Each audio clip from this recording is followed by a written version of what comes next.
to Ibrox and Batterges. He's came to Celtic Park with Batterges there. Where would you rank yourself in those boys? Top. So of course I've actually done this for you, so you can keep that one. I Actually, you can't haven't believe this changed is too on- much. Actually, even the hair's come back. I so can't that's, believe this is on your wall.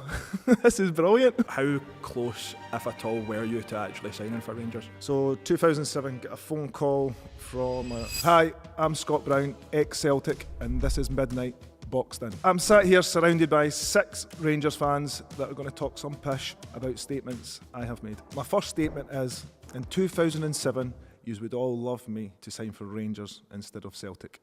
Yeah, I'll take that one. My name's Scott and I'm a Rangers fan. I think it's very easy to say that in hindsight, obviously, with how Scottish football panned out over your career, obviously with Rangers being demoted. Did you? Well, first and foremost, so it was an easier playing field for the years that we were down there in comparison when you'd first joined. If I'm right in saying when you were at Hibs and coming through the ranks, you were predominantly playing off the right mid?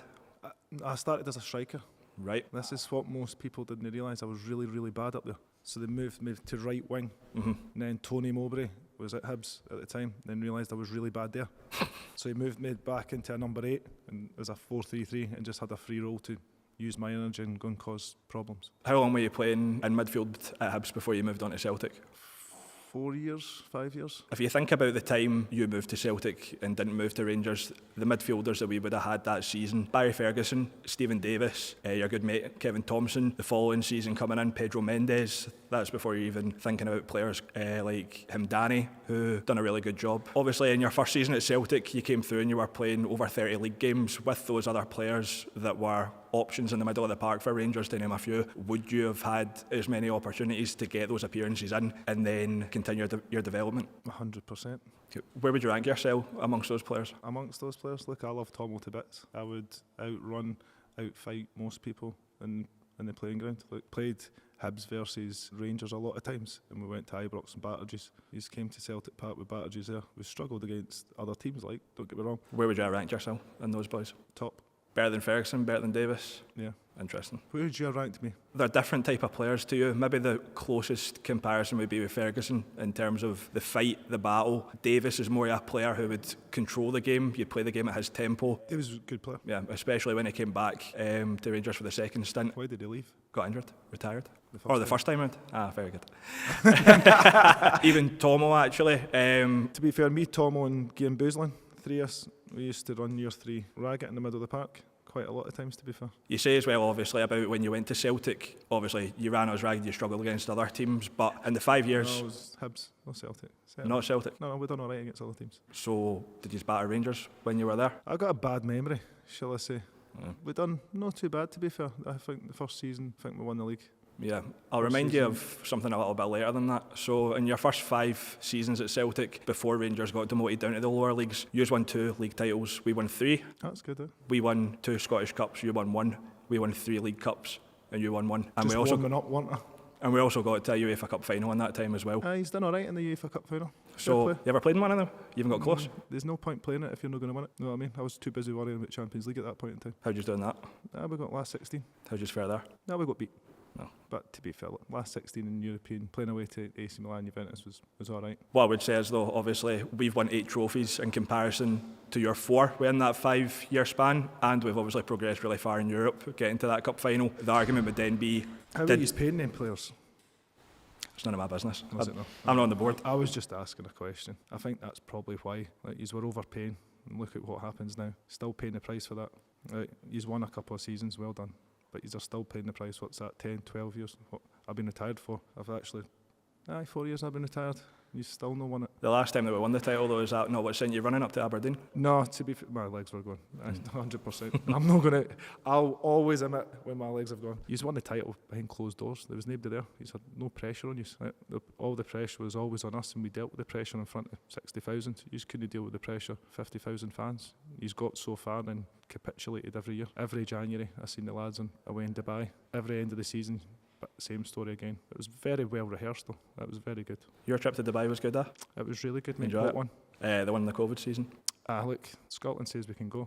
At that point in time, me and Lenny sitting beside people that were in our bubble at that time, so Like, we done nothing wrong. The government okayed it. And, like, part and parcel, dealt with the consequences afterwards. Obviously, going back to the point about the trophies in those first 5 years, I know that we got Still going sidetracked back to by. those 5 years. We get sidetracked about EBTs and stuff like that. I never mentioned it. I just asked how you played. So if we want to bring that up, then I wasn't bringing that. I only asked you. the point being, obviously, within that time period, we won 8 trophies.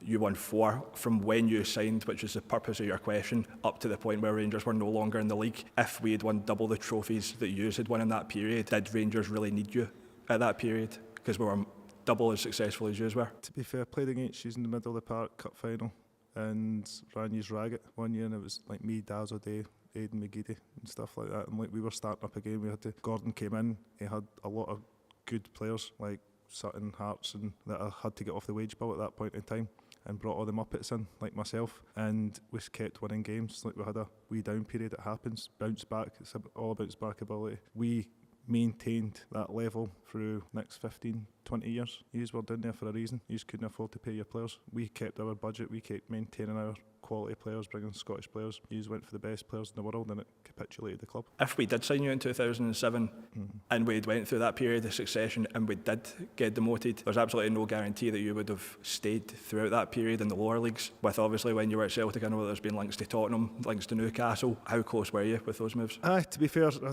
talked about this a couple of times. I had a real good offer for Tottenham back in the day. I think it was my second season. I got Player of the Year second season at Celtic, well, for Scotland, and that was well your players by the in that league. They offered. I kind of had a few family issues back in the time, so stayed. To be fair, and like the club were very, very good to me at that point in time. I then was running out of contract. Tony Mowbray was the manager. Lenny just came in, and Newcastle offered me a 5-year deal to go down to Newcastle. Me and Newcastle would have been dangerous, because it would have been me and Joey Barton in the middle of the park. I think that would have been really dangerous. Do I regret it? No, not in the slightest. Would I like to have played down in England in the Premier League? Yeah, look, but I made the conscious decision to stay in Scotland, to play in the Champions League, to get opportunities to play in Scotland. And look, what the club done to me through my hour in need was unbelievable. And look, it's always nice to be nice, and I felt like it was that part of myself to give back as well. Going back to obviously 2012, if you had joined in 2007, I know it's all hearsay, but would you have stayed in the lower leagues, or would you have moved on? Would I stayed in the lower leagues? Nah. You would have gone. Aye. So then, if we go back to 2007, in hindsight as well, knowing what's coming ahead in those 5 years, Hindsight's a brilliant thing, isn't it? when we were more successful than you guys, when you were playing there, what would be the point in signing you just to leave when we were more successful In hindsight, anyway? honestly, you could have signed Ronaldo and Messi, but you didn't. You probably tried, to be fair. Sure, Big Ed came out and says he's tried to sign Messi at one point. Every Rangers fan that I speak to, they're like, oh, we should have came here.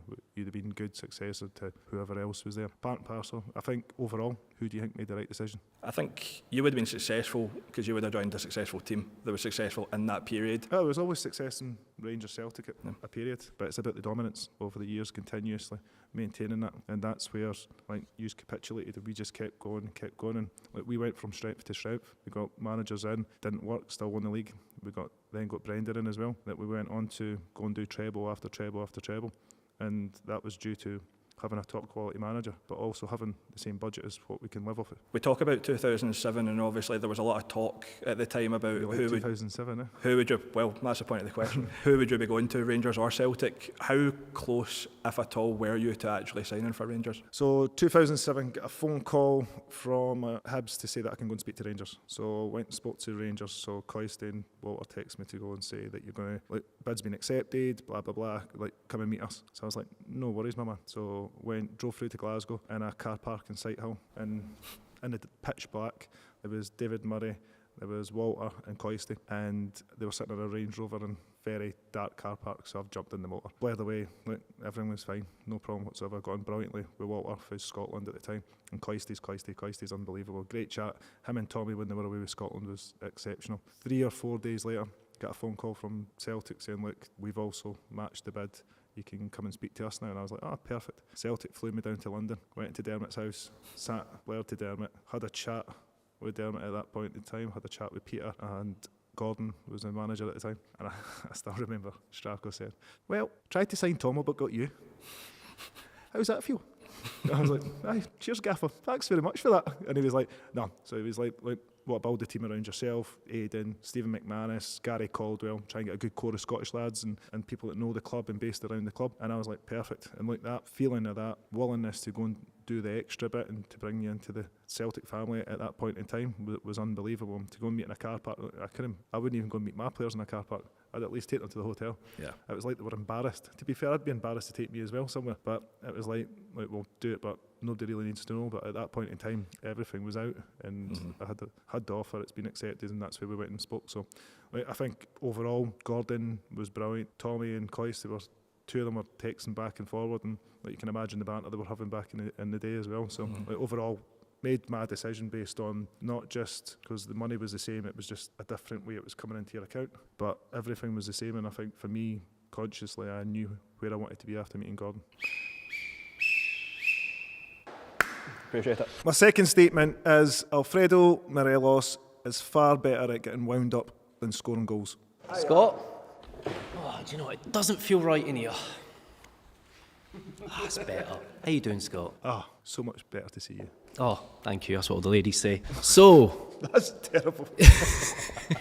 so it's good to see that Morelos still lives in your head rent-free. So it's good after all these years. So that's good to see. So Morelos. So of course, 124 goals in competitive matches for Rangers across all competitions, 57 assists. Became the 30th highest goal scorer in the club's history when he reached 115 goals. You know, drawing level with Mark Hateley. So, do you think he scores more goals or gets wound up more? Would you, back it up? Let me begin. Please do. How many did he score against Celtic? Well, you remember the famous one, the one the one at that back post. stopped the 10, the one that you referred to as the guy at the back post because you couldn't bear to be say fair, his name. Know why he managed to score? Because there was nobody in the crowd to hit. Oh, very good, very good. It was good though. It was really good against like Ross County and Inverness and stuff like that. He scored loads of goals. Porto and Like, all-time European top goal scorer. has he? How many? How many goals? I've got the stats right here. So he scored Oh, 14 here we go. goals. Stato. Yes, you've been on stats. haven't you? So he set a UEFA record by scoring 14 goals in a single European campaign before Christmas. That's 8 in qualifying, 6 That's in the good, group that. stage. Very good. That's in 1920. In 1920. Season 2019-20. There we go. So he scored against Rapid Vienna, Porto, Feyenoord, Legia Warsaw. He even ended, what was it, the Holy Goalies' dreams that night in the crowd, didn't he? So of course, our all-time leading European goal scorer, 29 goals in 63 European games, overtaking Ali McCoist. Oh, did he? Oh, well done. At least that's good. That is good, isn't it?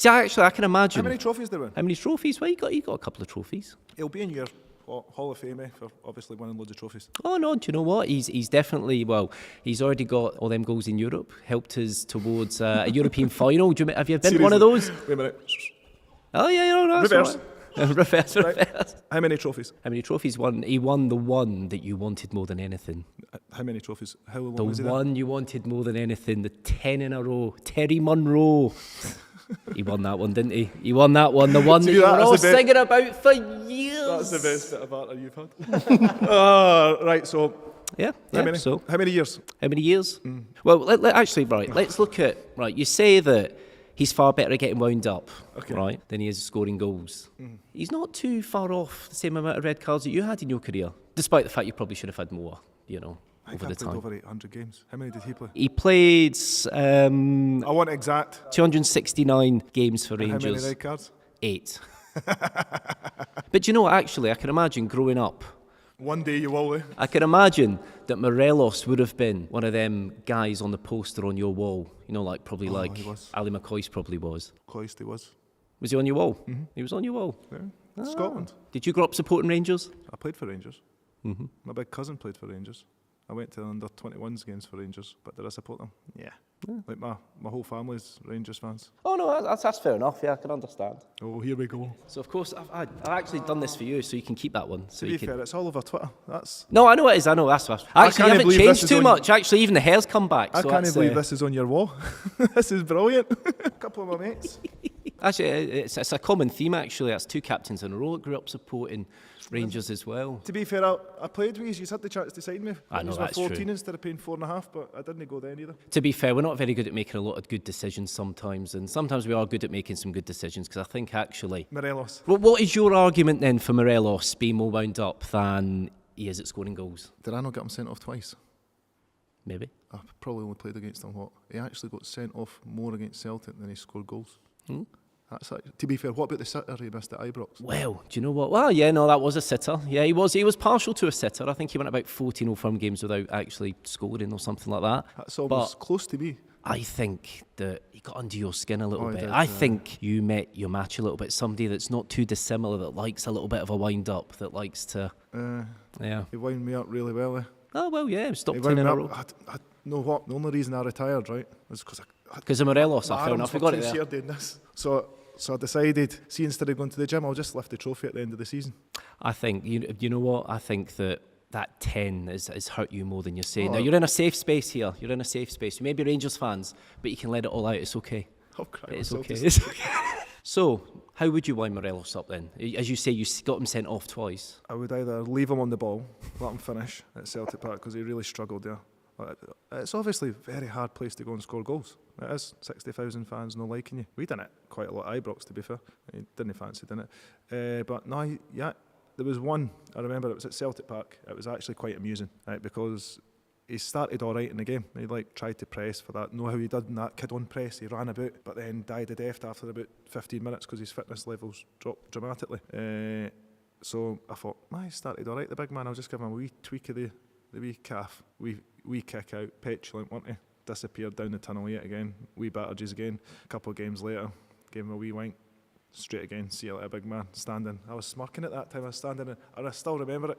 I get sent it on Twitter every now and then, and even though I'm not on Twitter, I go on and have a wee cheeky peek. Oh, aye, of course, not on Yeah, Twitter. I didn't like your stuff, don't worry. Go on and have a wee cheeky peek, and I'm not the bonniest lad with a skinhead, shall I say, but me smiling when he was walking past me, honestly, if I was an artist, I'd draw that picture. Rangers fans were more annoyed about our fourth quadruple than our first one. Right. Oh, he's came prepped. Yep. Pass me your notes, let's see what you've got. No. You Right, can't read them, because I've not got any. so let's get something Straight. first Oh, in here we terms go. of the conditions when you had to play in that final, right? In your opinion, is Hearts getting relegated and Partick Thistle not getting promoted? Remember your 8.5 in a row when you got on to League in the Park? No, remember? Your wee gaffer Lennon sitting there with his wee trophy in the park. That's because we were I've allowed. won half a title. Oh, look at me. So, To be fair, you'd love to win half no, a title. but see, in a professional capacity, do you think that Hearts getting relegated and Partick Thistle not getting promoted was right? Probably at the time, because everything was going wild. Aye. I don't know what was right and wrong at that point in time. COVID was hitting, fans weren't allowed in places, it was all up for grabs at that point in time.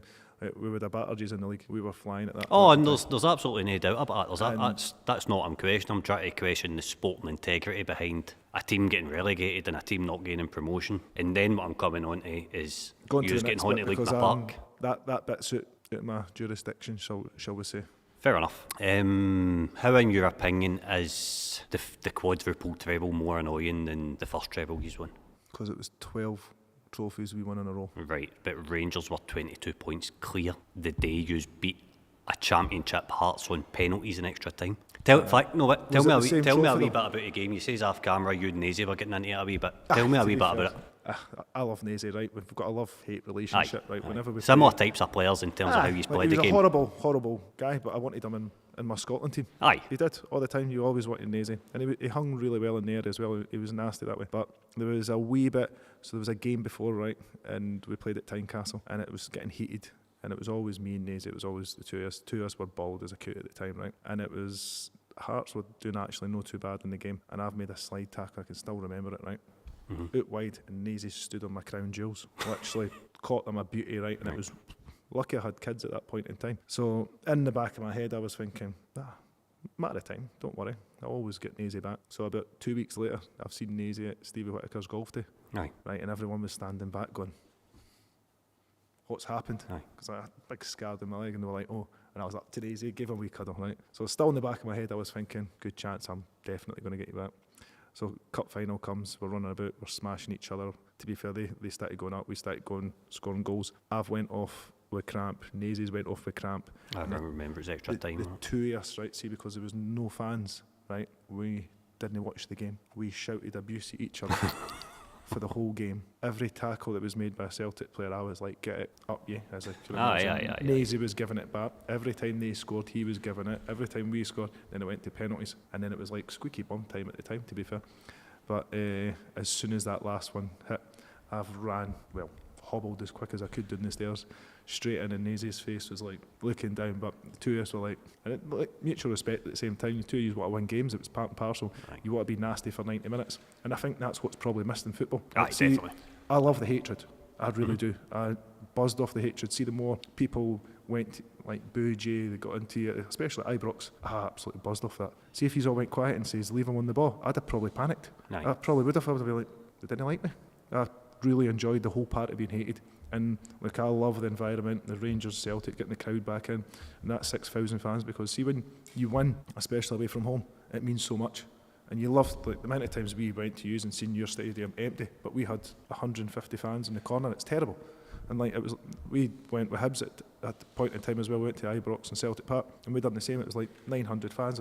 It's nowhere near as good as having that 6,000. You want to enjoy it. You want to have that kind of banter back as well, because it is hatred for 90 minutes. It really is, because both teams want to win. I've played against my best mates in the middle of the park, and I wanted to kick crap at them.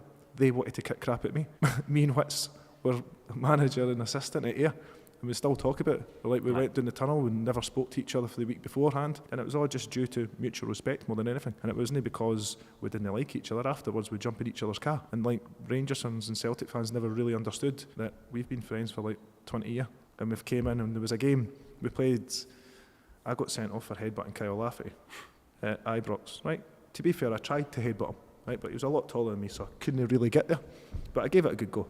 Got sent off, and after that we were going away with Scotland. So I'm going back in a car with Wits and Tomo to meet up with Scotland. I was like, that's going to be terrible. But we're walking along the street, and the three of us are walking along the street, and Rangers fans and Celtic fans are like, hey, you staying together?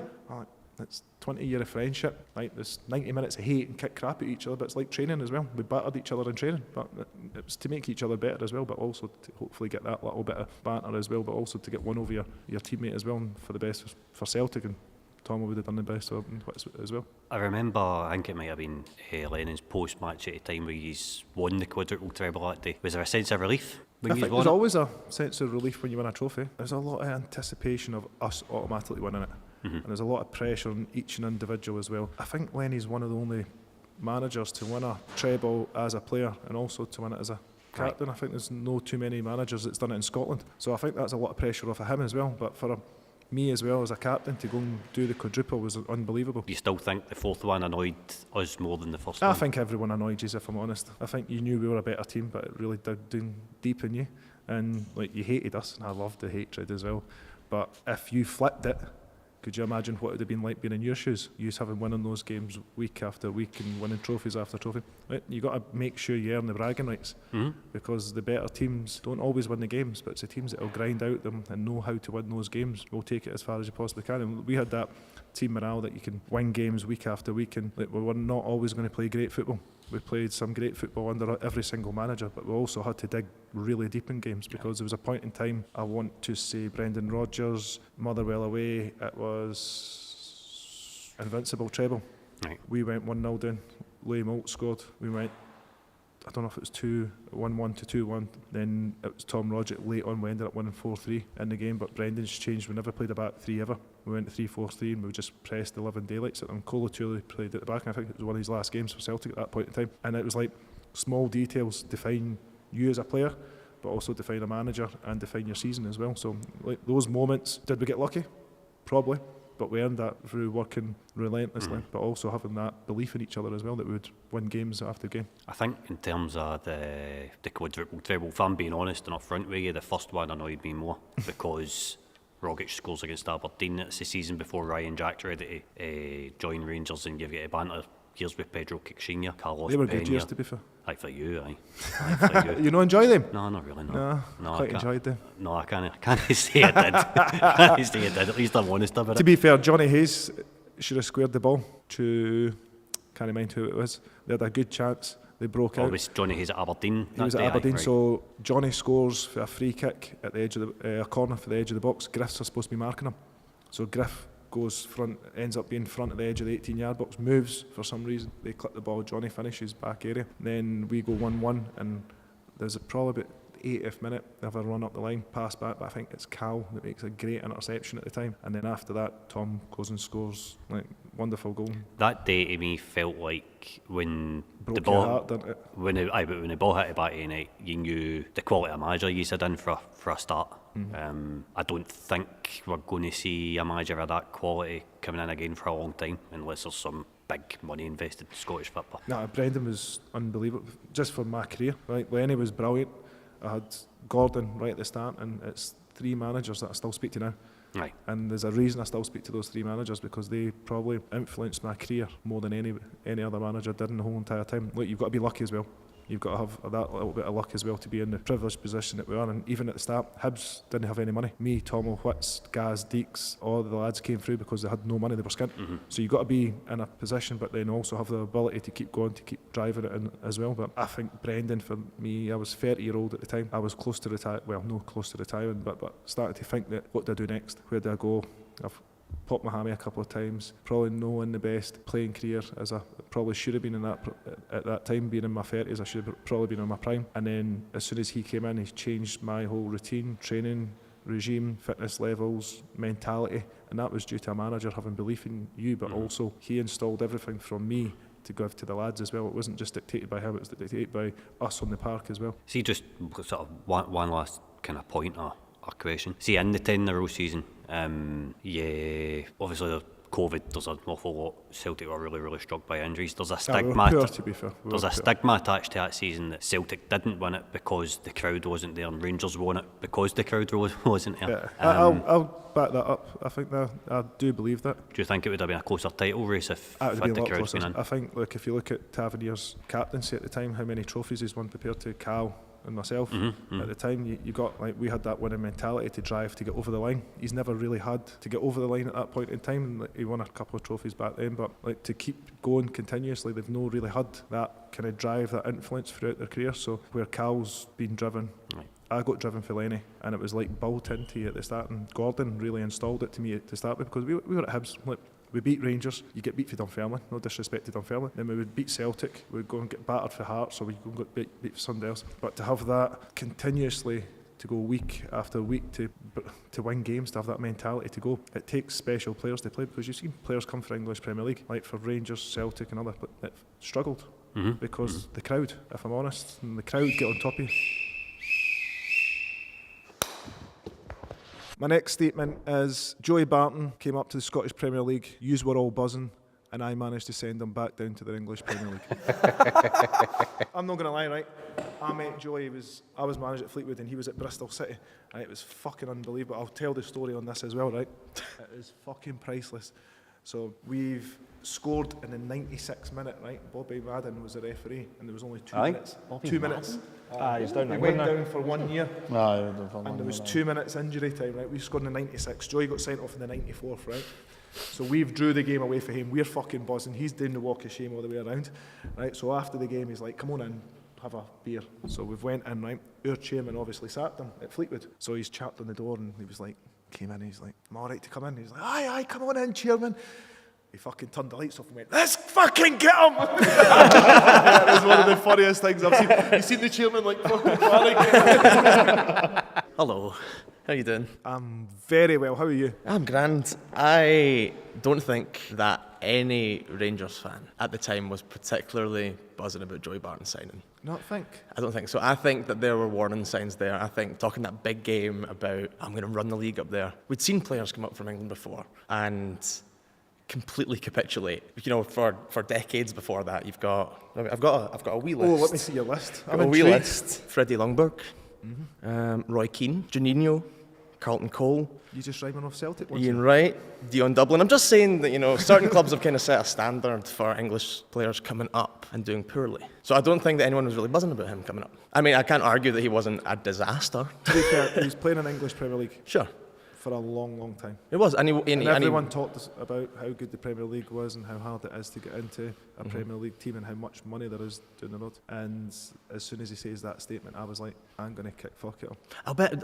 that's, and you can't have been the only one to think that. I think No, clubs all around Scotland would be thinking I that. think, like, you look at when he played against Kelly's and stuff like that, like, you come up to Scotland, right, and you've got to, if you start that you've got to be able to back it up. He got megged by Ali Crawford from Hamilton his first game. It happens to everybody, I'm not going to lie. Ali Crawford's probably megged me as well.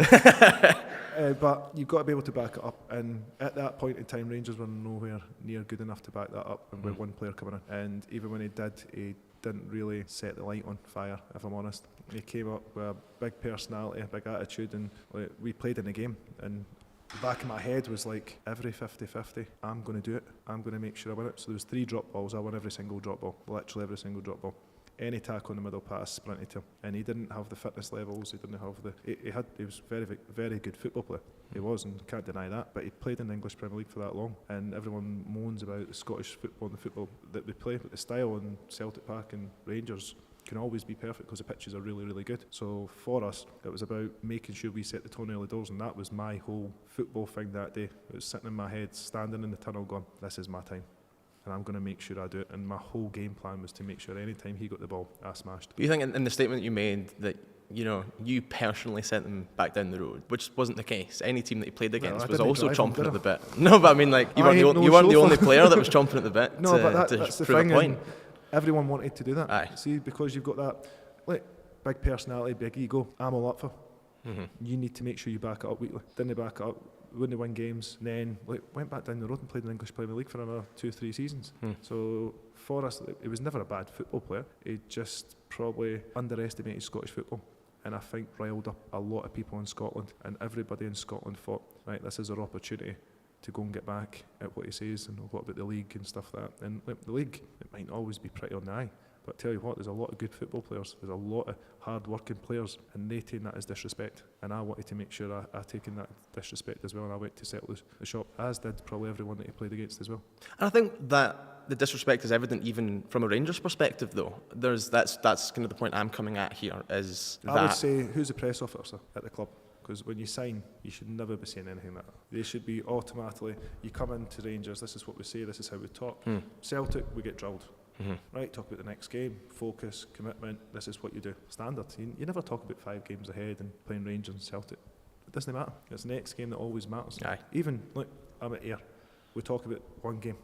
You can't start looking forward to 3 or 4 games in advance and look at where you're going to be in the table and look at we're going to be the best. But it's part and parcel. Everyone has to make sure. But there's one person's ego that gets a wee bit too excited, that stands out, and like, everybody in Scotland jumped on it. But that's this, Rangers fans included, which is why I don't think that we were buzzing about that. I think when it came out and you look at all the tweets and all that, You're always going to be hopeful, though, aren't you? 100%. You always want them to come up and do unbelievable things, but Aye. like, everyone at that point in time thought English Premier League player was signing big money. Here he comes. They still But do, though. Yeah, you've got Aaron Ramsey coming up, and It's- not exactly lighting the place on it's fire hard. either, It and is. Shane Duffy and all these folks. Look, that- it's hard for everybody to come up here. See, if you're not willing to work hard and go and press and do the horrible part of the game, it's not always nice.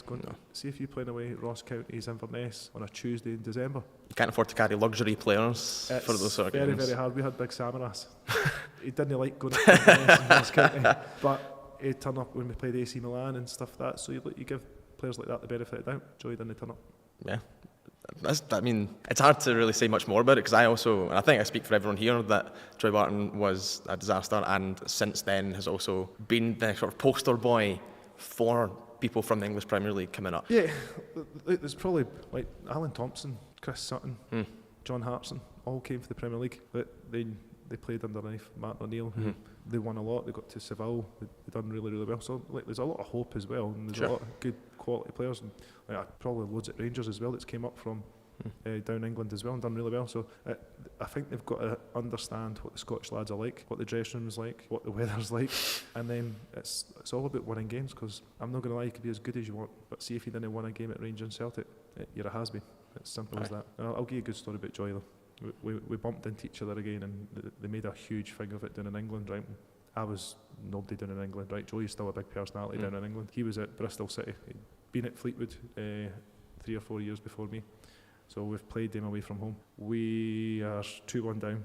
92nd minute, there was 2 minutes injury time. He gets sent off. So he's walking around the edge. And then Sean Rooney for us at Fleetwood scores a header 96th minute, right? And our fans start bouncing at all our benches on the pitch. It's fucking flying, right? Gets him, he's like, afterwards, pop in, have a beer. So I was like, this could go fucking one way or the other, if I'm honest. But he was brilliant. worse, to be fair. And then our chairman came in at the time, so he's like chapped on the door and obviously knew Joey and stuff like that. He chapped on the door, he's like, I'm alright to come in. So Joey's assistant, the goalie coach, a couple of other coaches are sitting there. We're standing up against the wall. Either Joey's assistants turned the light off and went, let's get him, come on. And they've jumped up. The chairman's panicked so much, right? He's like trying to hold the door. And then, to be fair, it was really, really good. See, after the game and stuff like that, and I get, like, your mouth can get the better of you at times and stuff like that, but he was really good. Like, we sat for hours after the game, chatting away, and even when he came up to Fleetwood as well, we sat for an hour or Did two. you talk to him much when he was actually up in Scotland? Nah, I didn't speak to anybody. I'm not going to lie, even Tom O'Witts coming up to a game, I would never speak to any of them the week leading up to the game. Sure. Stay well clear. Had to get my mind set and get in my zone to make sure that I was ready for games. I didn't want to disrespect them with texting them, thinking it was just going to be a nice wee friendly match as well. So like, we always kept our distance. It's part and parcel. Never really bumped into any Rangers player in Glasgow, if I'm honest, because I never went to Glasgow. I stayed in Edinburgh, and the only time I seen them was in Dubai when we went on winter's pre-season, and they went, we went, Hibs Hearts went as well, and they always says we're coming to catch you. And to be fair, eventually these did, but it took fucking years. I mean, was that the only interaction with Joey that you've had since he came up here? Just Fleetwood, and just Fleetwood. That was it. As a player on the pitch, away from that, nothing whatsoever. I'm assuming he's not the sort of person that would ever hold his hands up and admit that what he said before joining was wrong. You can ask him. I'm sure he's got a podcast. It'd be really nice to ask him on that and see what he says. I'm sure I'll get a word on edgeways on his podcast. Oh, come on, you must have something else to hit me with. Not really. No? Not really. I was hoping we'd get a chance to bash Joey Barton a bit more, to be honest. That was as much as you're going to get from me, to be fair. Damn, I wanted that opportunity. What do you think of Joey? As a person, as a player? Going down England? I hate him. I think he's a scum. I think he's abhorrent in every way. I think he was an arrogant prick who ran his mouth before joining the league. I would have said that if he joined any other team in the league, you know, but Well, saying that... in our changing room was his message. Say again? Every message that he put, we had in the change room before the Exactly. It's such That's it's how such a you rile stupid up thing to do, yeah. game. Teams. It's- That's what we buzzed off that, if I'm Yeah, honest. It was there, we were like, right, let's do this. Of course And you it was did. like one after the other, and he was like, he must have thought, what have I done? It- And it was like 20 rats on the park running about smashing each other. Aye. So it's part and parcel of football. You need to do the hard work, you have to do the grind before you can start rolling your mouth off. Aye, it's a little boy in fives who was like, you know, semi-pro for a while, coming in and playing. Obviously, everyone's going to want to snap him. 100%. I've been there as well. I'm not gonna lie. My mouth got the better of me as well. My speech played during the games and that, I would make sure I got into your head. I'd happily speak to you and say, you're doing well, mate, go and get the ball. There you go, let's see if you can pass it forward 60 yards. On you go. And I'd start getting after you as much as I possibly could to try Do you think that he was running his mouth in an attempt to try and match the kind of hardness of the Scottish League, or do you think it was just naivety? naivety. I think coming up to Scotland, because he was a player, he should have played with England as well at one point in time.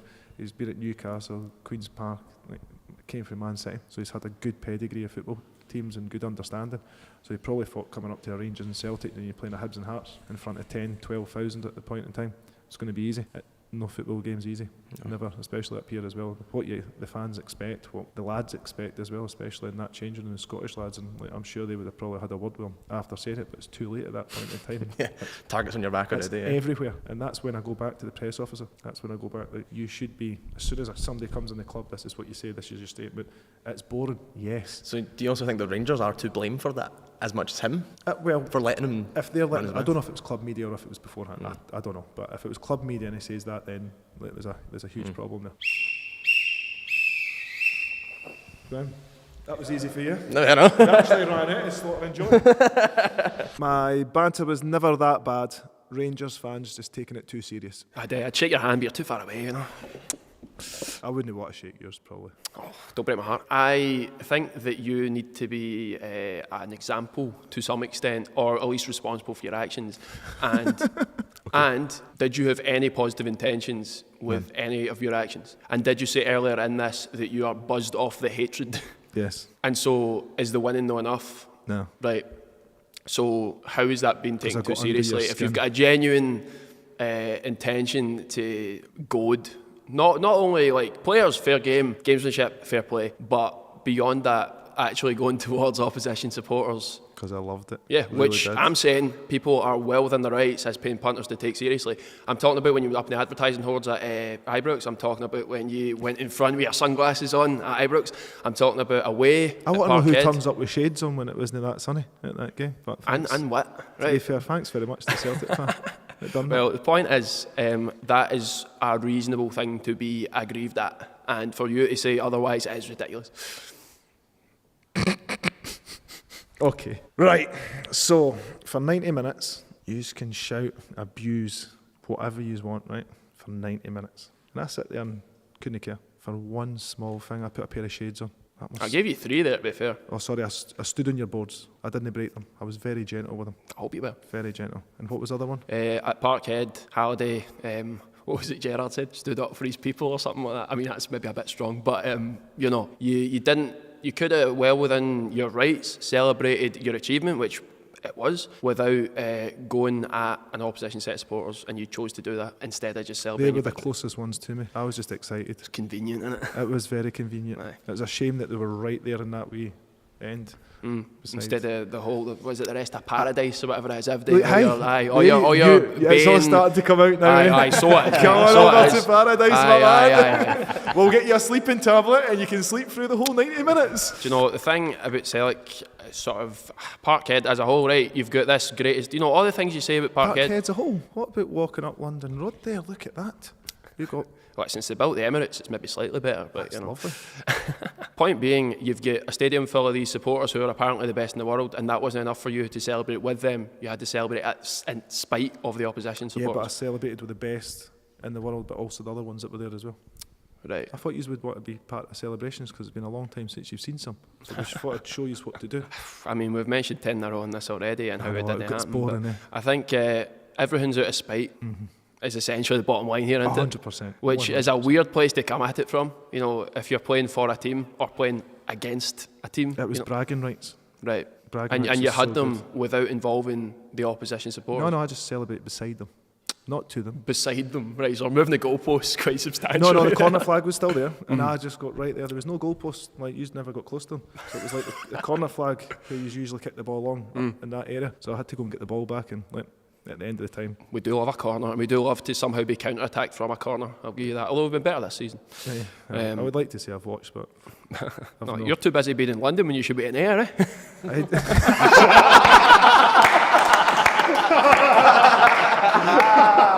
No, that's the best. Listen, that's the best bit of banter, Sir Doddy. Oh, aye, day off today. This Glad is to hear me just chilling and enjoying a wee bit of banter with friends now, eh? Absolutely, mate. Friends. We're pals now. I We're can't all wait pals to here. come on. You got a YouTube channel as well? I don't, mate, no. I'd love to have been on it. We'll get the details, don't worry. Yeah, but I quite enjoyed winding you up, if I'm honest.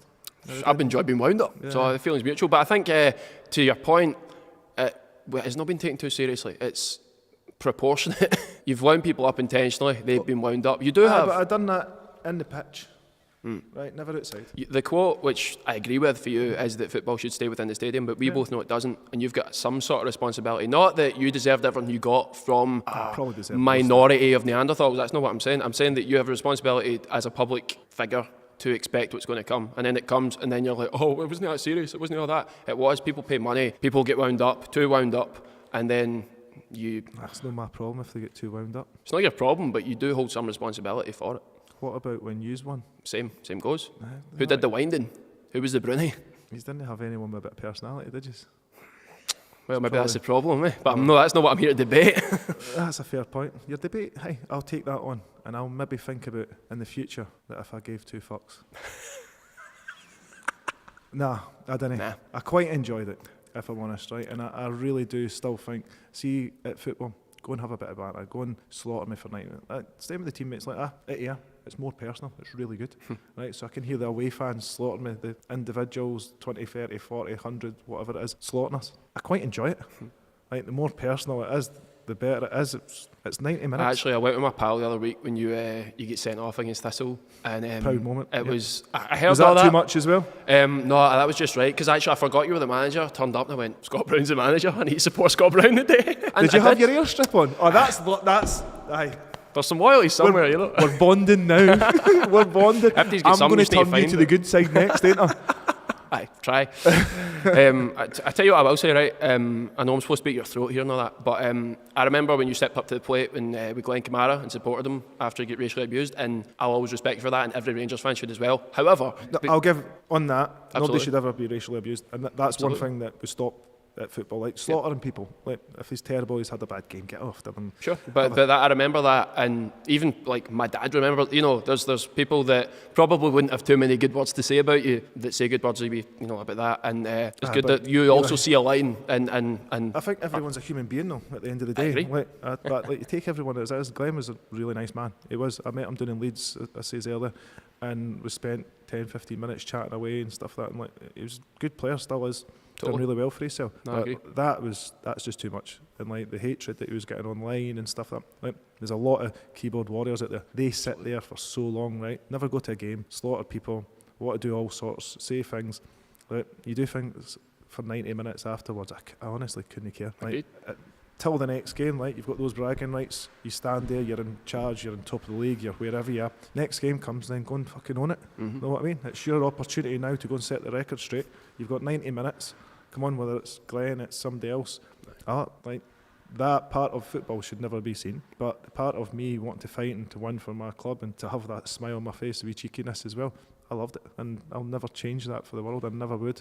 And I'd like to see other people like Cal's different captain what I am, Tavernier's a different captain what I am. Everyone's different. Personalities are different. That's what makes football so good. And the game's changing. It's getting a little bit softer, I'd say. You can't tackle, you can't do nothing, and like, you offend everybody with everything that you say these days. So like, I think everyone take a step back and go and enjoy a little bit rough and ready football match, and come up to Scotland and watch a few games. Come to here. Come along. You've been to one game already. I've got a season ticket for you next. the Glasgow postcode away days are enough for me, I think. Is Especially when I remembered you were the manager. And I'm like, oh, for fuck's sake. However, you know, I actually agree with you on the Scottish football point. I think it's us against the world in a lot of ways with the, you know, authenticity of our league. But to the initial point of the debate, Are you going back to that? aye, Stop absolutely. winding people up, eh? Oh, please, I am. Don't wind people up after winning games. They shout abuse at you. I couldn't care what you shouted, honestly. I couldn't care what you say the other day. Couldn't. I think like what you say, like it's relevant. I'll take your point on. Sounds like you care because you made it a point in the debate, though. Eh? I'll consider it, and then after that 1 second I considered it, I'll put it back down on the floor and I'll do it again. So like, everyone's personality is different. Everyone is a different person. Like, Calling association football into disrepute. I think is that the charge, roughly? I didn't get charged with that. No, you got off with it, and I was like, come on. I mean, of all things, Celebrating. celebrate. It's a not fine often- line, it's not clearly. often we beat. Oh, it was. Sorry. I mean, you're not really disagreeing, though, that you went in with the I was intention. on the edge. You were on the edge. I lived on I the think edge. you maybe went over it a couple of times, though. Eh? So I fell And over the 3 times I've a mentioned. couple of times the boundaries I maybe went over when I was trying to stand on And people would be right to take those seriously when you did. standing on top of billboards. Celebrating in front of crowds, knowing the consequences for... To be fair, I'm not going to lie, right? Griff scored at Ibrox, right? And we scored at the out to the right hand side, and we ran up to the Celtic fans, right? I got batteries, I got chewits, I got everything chucked at me. So see, for me standing celebrating in front of them, I'd have done it again over and over again. But knowing that is the outcome of that, why would you want to encourage that? Because I that's would clearly people taking it too seriously. I would like to know who brings a battery to a football game. I would agree with that entirely. Like Chewits, Chewits, maybe I yeah. could To be fair, take your packet of Chewits and leave the batteries at If home. you I would chucked the agree. pie at me, I'd have caught the pie and tried to eat it. That's like- a Boydie manoeuvre if ever I heard one. Like, I would happily have done that. Don't chuck batteries at people and stuff like that, because Agreed. like the whole throwing things, like people score, like it doesn't matter where. If I scored in that side, I celebrate wherever it is. Like, I'm not gonna lie. We played Aberdeen, played Rangers at Ibrox. One of my last games. That was my last ever goal, just to let you know. I scored against you the last ever time. Wait, was that that wasn't the header, was it? It was. Tavernier was marking again. Didn't So- like that game very much. Did you? No. To be fair, you got a wee helping hand that day with a refereeing decision that was terrible. No comment. We went 1-0. So before it, right, we're on the bus, and Christian Romero's was showing me Morelos' celebration. He was like, "I'm going to do that if I score," and I was going, "I've never seen that before. Let's see it." I was like, "Oh, that's what it's like when he scores." So Christian scores the goal, and I was waiting on it, and I was like, "Shite bag." Didn't say it obviously at that point in time. So for some miracle, I don't know, wee Dylan McGeoch crossed the ball, right? I've ran off the back of Tavernier, right, for another set play, and scored diving header. This was about 25 minutes into the game. Very premature. but live on the edge. In for a penny, in for a pound, okay? And I've done his celebration right in front of that stand. That was priceless. It was something. It was, Thank you very much. That's all you're getting, but it was something. That was my last ever goal in football. Well, I'm glad I was there to see it. That means so much to me. Fair enough, mate. It was good. Cheers. I think the 2011 match, when we managed to get a draw at Ibrox, managed to wind up more Rangers fans than any other match. So, talk me through the game first, Scott, before we get into the actual debate. Obviously, re-jog your memory if you can. I know you say it's a bit clouded when it gets... It's very cloudy at this point in times. Fraser gets sent off. Nazy dives. Whit scores a penalty. Chris Commons comes off. Who went on? Was it Lucas that went on? Could have been Lucas. Can't even remember if it was Lucas or not. What I say, Lucas went on. And we were under the cosh, if I'm honest. We were down to 10 men. We were defending. We actually done not too bad. We just had a few chances, if I'm honest. But we managed to stay in the game, and that was the main aim at that point in time. For some mental reason, Mark Wilson was playing right back at the time. I ended up playing right mid. We had Key in the middle of the park, so I've jumped out one. Chris Commons obviously getting sent off and we played with a single striker. So Lenny's like, wee man, just go out there, deal with whatever, up and down the line, tuck in as much as you possibly can and just cause problems, like be horrible. So I've tucked in the middle of the park and Willows went sprinting. I'm like, what's he going forward for? I was like, because he's a better defender than he was obviously going forward. And I was like, we're down to 10 men already. We're struggling there. Yous have left 3 players high and wide. So we were in a little bit of the cosh at the time. So Willows went up the line, played the ball, chopped back and actually played it to me. I've for some reason managed to chop from my right foot to my left, which is not strong at all, by the way, because my shooting is terrible. Anyone back this up. And I have sent it into the faraway corner right in front of all the Celtic fans. And to be fair, I couldn't believe it, no matter them. And I've turned around and Juff's there, and I thought, fuck this. And I've just chucked my arms up, and the chaos has kind of started to happen a wee bit. And I got booked for standing still and putting my hands up. And that's probably, when we talked about the worst bookings, that's right up there as well. Because I stood, I celebrated, didn't run in front of the crowd, didn't do anything. But I got that yellow card. And like we managed to take us back for a replay. I think we played 7 times that season. If I was honest. 7 or 8, wasn't it? And we've managed to take us back to Celtic Park for the replay, and we've won. So like going down to 10 men is horrible. We've done it twice at Ibrox. The times that I've probably been there, and we've had 2 good results. The 2-2 and Edward scoring when Brendan was there as well for us to win 2-1. So like, you can win with 10 men. It's hard, but it's horrible at the same time because you have to literally give up everything that we build up for the whole week. So we build up in possession, how we're going to play against you, how we're going to press, how we're going to get after you. And within that 20 minutes, the game plans just went boom, and it's like 4-4-1. Defend, counter-attack, defend, counter-attack. So what do you remember of that game? So it was actually my first Old Firm. Was it? Oh, picture of me as well. Sorry, I might need to rephrase that. Glasgow Derby, apparently. So, but at least you know, though. I don't. But so it was my first Old Firm. My dad sitting up the club deck, and obviously remember Jamie Ness scored the goal right in the top corner, cracking finish, and then obviously I can't. Was you saying? I can't remember who scored, equalised for you. I can't remember. That's a very good question. I can't anyone. Was it Commons? Was it Puff? And then obviously the penalty, and then obviously your goal towards the end. What about, was it more the celebration that you're talking about from 2011 that apparently riled everyone up because it was in front of Juff? But the best part about that is Juff walked away with 2 trophies that year and you had 1. So I know, I was devastated with that. I was, but it's just that back when proper Rangers team probably, I know, like a proper. To be fair, it was more. Go back and forward. I'd say more the Celtic fans. See, because Juff was there and what he'd done to the Celtic fans, and it always kind of hung in a lot of people's kind of mind as well. And me and Juff, I thought he was actually a good player. He was, but we had a good battle, and see any opportunity that I can go and smash him, or he would go and smash me. And to be fair, scoring goals, he didn't really do that much in any games against us. He didn't really get beyond us. Like, you maybe won a couple of trophies, but over that time, we won more of the Rangers Celtic games in that season. You won a couple of trophies. Fair play to you. When you that's what you say. It's all about, but no, that's what I say. It's fair play to you. But like Juff never really done a lot against myself, if I'm honest. He won 2 trophies at the end of the season, which we learn from. We won 1, we come back next year, we go stronger, and like, fair play to him. He came, he won a couple of trophies. That's what you have to do at Rangers and Celtic. You have to win you have to win trophies. Rangers have to win trophies, and like, we didn't win enough trophies that year, if I'm honest. We probably weren't as good as what we should have been, because we had a good squad. We just probably didn't push it as far as we possibly could.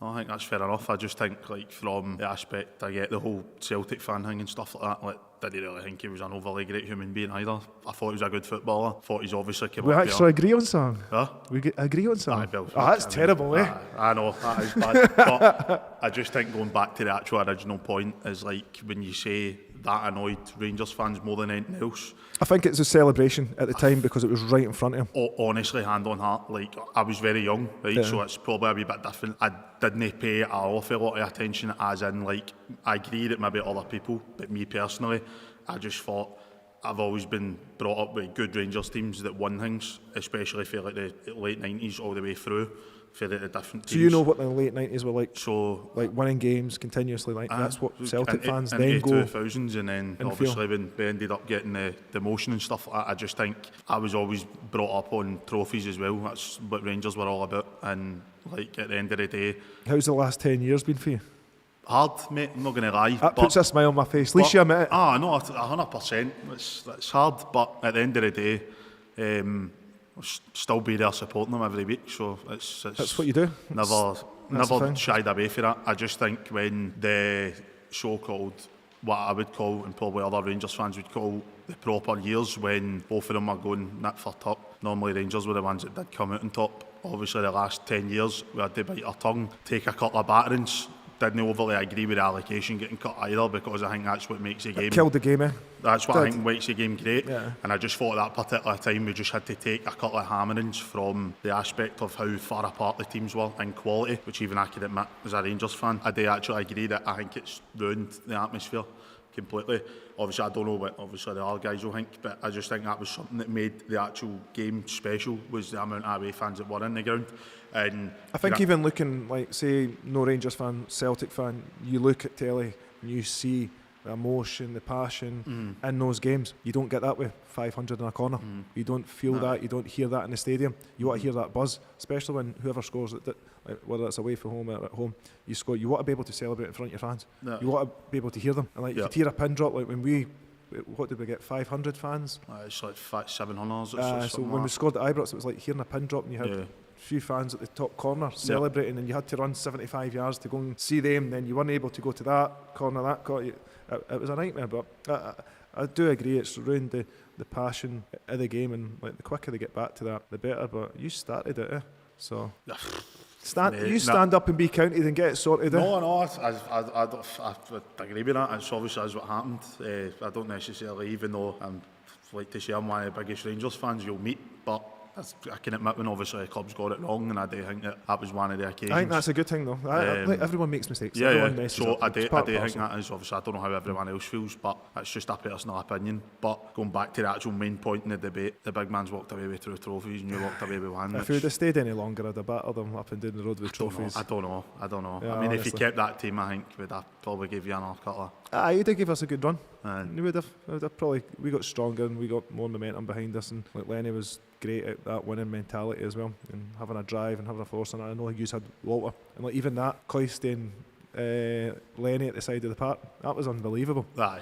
That was absolutely box office. Yeah. That probably got the most hits, more than any game that I've ever seen. Aye. The two of them going for it. Shocking game as well, that one, to be fair. That was one of my better games. Is that the one? Is that the 3 sending offs? That one, the replay. Yeah. Aye, Bagheera gets sent off for nothing. They was doing that left-hand corner. I can't Game's remember what it gone, man. If that's, I mean, couldn't take any more of the ball. Unfortunately, wee Commons' wee legs are just there, so he's got to hit something in it. You'd know that. I can't say no. I can't say no. Aye, couple of heads it with a wee bit. Aye, on the high side. It's always like, but it's the heat of the moment stuff. It's brilliant. That's what the whole game's based on. The game's based on passion. It's good based on you've not thrown supporters. away with the conspiracy theories though, that all the rest and all that are on the side. Oh no! How many penalties? penalties you had recently? Not that many. I don't know, but I think I'm positive Celtic have been awarded more penalties, have they not? That's because of VAR, because it's proper. Oh, right. Yeah. Because I've No hiding place you'd now. have got There away we with go. a few, no, a couple of tugs and that in the box Oh, and I'd shit. have been Aye, you'd have been. I retired when VAR came out. That's why. Aye, I'd have been screwed. game's gone and all that. That's it. No, it's not gonna be See the right. whole thing of like grabbing things in the box and Aye. standing on people's toes and getting them. You can't do nothing. You've got to be an inch perfect human defending now. You can't grab, you can't push, even blocks and that. It's hard to get away with anything. You need to try and find a way to get an advantage one way or the other. Like blocks were always the best way, and now they're even looking at that and going, "Oh, he's stood in his road." Aye, no wonder. He's trying to get blocked. That's the whole point of Parlour. VAR's ruined football. It has, Horrendous. and I feel for the lads because they score a goal, they run away, they get excited, then they're like, and there's a VAR check. Wait 4 minutes till we get the lines. Oh, maybe it could be. Oh, where here we go. See, when they start doing that, can it be conclusive either? So To be surely fair, you the just UEFA allowed the ones goal. now, the UEFA one for the Champions League, Yeah. is straight away the Yeah. line comes, it sees your body motion and stuff like that. It's going to get better. It will get better, but they can't have that many apologise throughout the whole season to clubs going, "Oh, sorry, we got that wrong, we got that wrong." Yeah, it's big things at stake. There's That's what titles, VAR's for. relegations and that. Referees are going to get things wrong. I 100% agree with that, but that's there to back it up. Yep. And see, when that gets it wrong, that's the problem. Yep. That's the No, I biggest think part of that's fair. football. And you would rather go, know what?